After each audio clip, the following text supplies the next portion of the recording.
오늘도 세상의 많은 사람들 가운데 저희들을 택하고 부르셔서 하루의 가장 처음 시간 주님과 교제하는 관계의 축복을 누리게 하여 주시니 감사를 드립니다.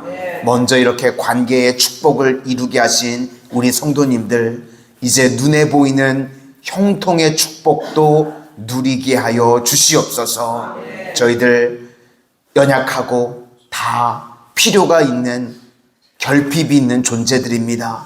그러므로 하늘의 공급이 있는 날마다 그런 은혜를 누리는 인생들 되게 하여 주시고, 저희들은 어린아이와 같아 갈 바를 알지 못합니다.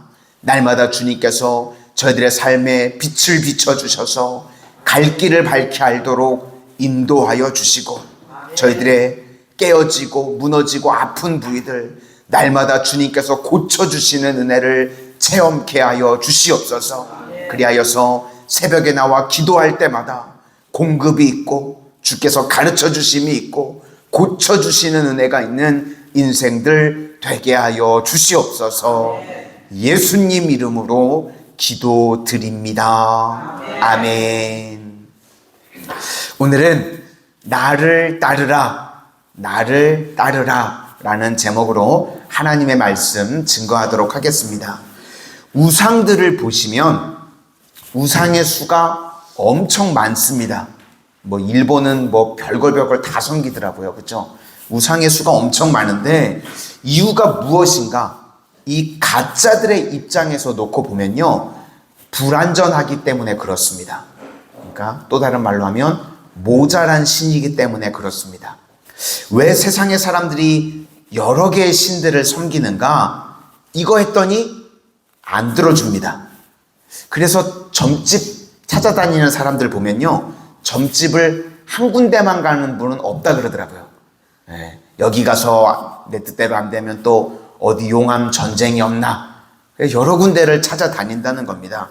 이유는 다 모자라기 때문에 그렇습니다. 가짜 하나님이기 때문에. 그래서 우상숭배는요, 반드시 다신교가 될 수밖에 없습니다. 하나의 신이요, 채워주지 못하기 때문에 그렇습니다. 그러니까 여러 개를 믿게 되는 거예요. 이것도 믿어보고 저것도 믿어보고. 그 다음에 또 우상을 숭배하는 사람 입장에서는요, 항상 불만족입니다. 만족하면 다른 데로 안 가겠죠.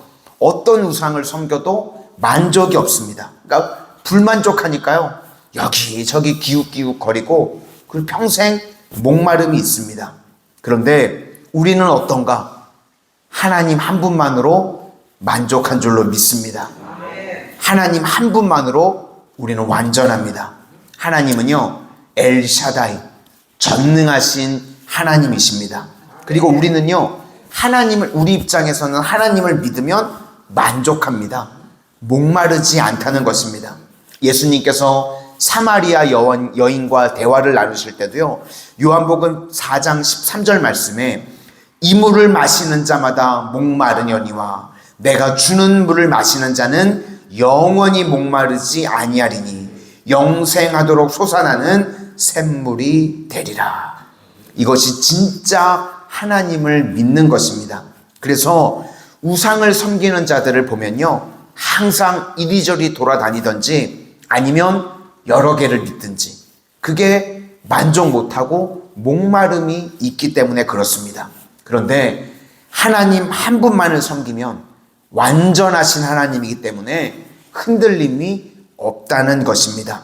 그래서 이 관계가 이루어지는 게 중요한데, 한 분 하나님, 전능하신 하나님, 이분과의 관계가 이루어지는 것이 중요한데 그게 안 되니까요, 하나님께서 이스라엘 백성들을 정신을 차리게 하시려고 고난 가운데 두신다는 겁니다. 왜 그런가? 관계 회복을 위해서. 이게 시련이라는 겁니다. 우리 7절부터 9절까지 한번 보시도록 하겠습니다. 7절부터입니다. 시작. 내가 내 집을 버리며 내 소유를 내던져 내 마음으로 사랑하는 것을 그 원수의 손에 넘겼나니 내 소유가 숲속의 사자같이 되어서 나를 향하여 그 소리를 내므로 내가 그를 미워하였음이로라. 내 소유가 내게 대하여는 문이 있는 매가 아니냐?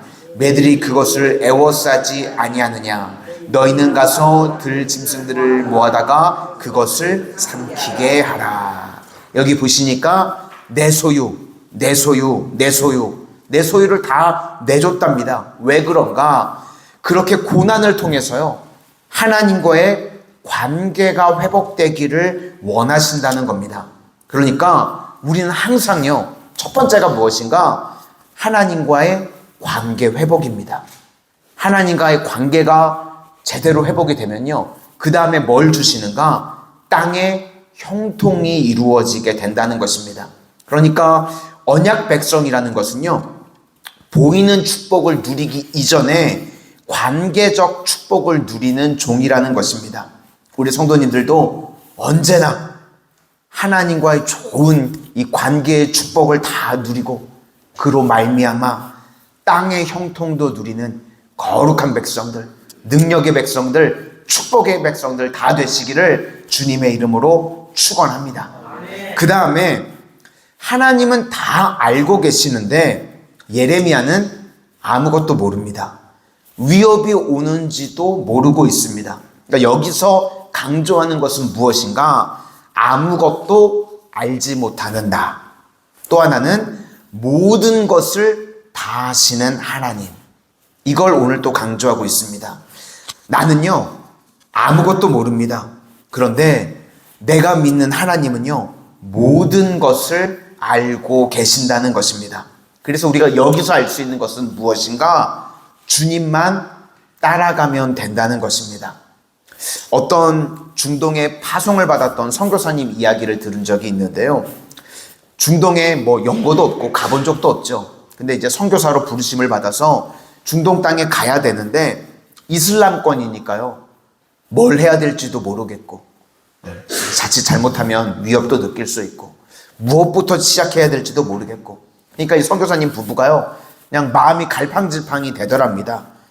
어떻게 해야 될지를 모르겠으니까. 근데 그냥 말씀만 그냥 쭉 읽는데 그 말씀 가운데 이 선교사님 부부에게요, 주께서 확신을 주시더랍니다. 그냥 마태복음부터 쭉 읽어 나가기 시작하는데 예수님께서요, 제자들을 부르시는 장면이 나오더랍니다. 예수께서 제자들을 어떻게 부르셨는가? 나를 따르라. 뭐 어떻게 하라고 막 그렇게 하는 게 아니라 예수님이 성경을 읽어보니까 그냥 제자들을 향해서 나를 따르라. 그게 읽는데 이 선교사님 부부가요, 그렇게 위로가 되더랍니다. 어디로 가야 될지도, 뭘 해야 될지도, 또 어떻게 극복해야 될지 그 계획을 짜려고 그러니까요, 자기 힘으로는 계획이 짜지지가 않더래요. 불가능하더랍니다. 그런데 예수님께서 앞서가시면서 나를 따르라. 그러니까 그때부터요, 모든 짐이 내려지게 되더라는 겁니다. 이것도 관계죠. 나를 따르라. 요한복음 14장 6절과 똑같습니다. 나는 길이다. 길 대신 예수님 따라가면 우리는 되는 거고요. 또 뭘 해야 될지 모를 때요, 진리 대신 예수님께서요, 빛을 비춰주신다는 겁니다. 또 우리가 연약해서 힘이 없고 쓰러질 때 생명 되시는 예수님께서 능력과 힘도 주시는 줄로 믿습니다. 그래서 나를 따르라. 이 말씀을 붙들고요, 담대히 나아가게 되더라는 것입니다. 우리는요, 아무것도 모릅니다.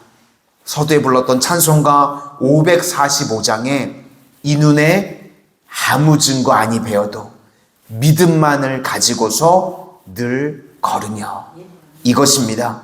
우리는요, 믿음만을 가지고서 늘 걷는 것입니다.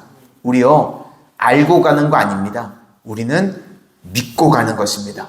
그래서 관계가 이제 좋아지니까요, 예레미야가 하나님께 묻습니다. 하나님, 왜 악인이 형통합니까? 우리 1절 다 같이 한번 보시도록 하겠습니다. 시작. 여호와여, 내가 주와 변론할 때에는 주께서 의로우시나이다. 그러나 내가 주께 질문하옵나니 악한 자의 길이 형통하며 반역한 자가 다 평안함은 무슨 까닭이니까? 우리는 악인의 형통이 사실 이해가 잘 되지가 않죠. 이해 납득 공감이 안 됩니다. 근데 이 악인의 형통에 관한 내용이 시편 37편에 나오고 또 73편에도 나옵니다. 특별히 시편 73편 2절을 보니까 나는 거의 넘어질 뻔하였고 나의 걸음이 미끄러질 뻔하였으니 이는 내가 악인의 형통을 보고 오만한 자를 질투하였음이로다. 그러니까 마음에 질투가 일어나더라는 겁니다. 왜 악인이 저렇게 잘 사나? 그러니까 마음에 질투가 일어나죠. 그럴 때 하나님께서요 뭘 보여주시는가 하면 시편 74편 17절 말씀을 보니까 하나님의 성소에 들어갈 때에야 그들의 종말을 내가 깨달았나이다. 하나님이 끝을 보여주셨다는 겁니다. 마지막 그들은 심판이고 그거 아무것도 아니야. 그러니까 마지막을 보여주니까 그제서 이해가 되는 겁니다. 악인이 당장 뭐 반짝 형통해 보이는 거 끝에 가면 그거 아무것도 아니라는 겁니다. 그러니까 우리는 이 땅을 살아가는 동안 다 이해, 납득, 공감이 안 된다고 그래도 우리는 알고 가는 거 아닙니다. 믿고 가는 줄로 믿습니다. 오늘도 주께서 나를 따르라 말씀하실 때 알고 가는 게 아니라 믿고 갈 수 있는 믿음의 신실한 종들이 다 되시기를 주의 이름으로 축원합니다. 기도하겠습니다. 은혜의 주님, 저희들 오늘도 먼저 주님과의 바른 관계가 세워지게 하여 주시고 관계의 축복 이후에 이제는 눈에 보이는 형통의 축복도 누리는 주의 거룩한 백성들 되게 하여 주시옵소서. 인생에 다 이해할 수 없는 상황 가운데서도 저희들 알고 가는 것이 아니라 신실하신 하나님, 전능하신 하나님만을 믿고 따를 수 있는 저희들 되게 하여 주시옵소서. 오늘도 주께서 저희들에게 길이 되어 주시고 빛이 되어 주시고 생명의 능력이 되어 주실 것을 믿사오며 예수님 이름으로 기도드립니다. 아멘.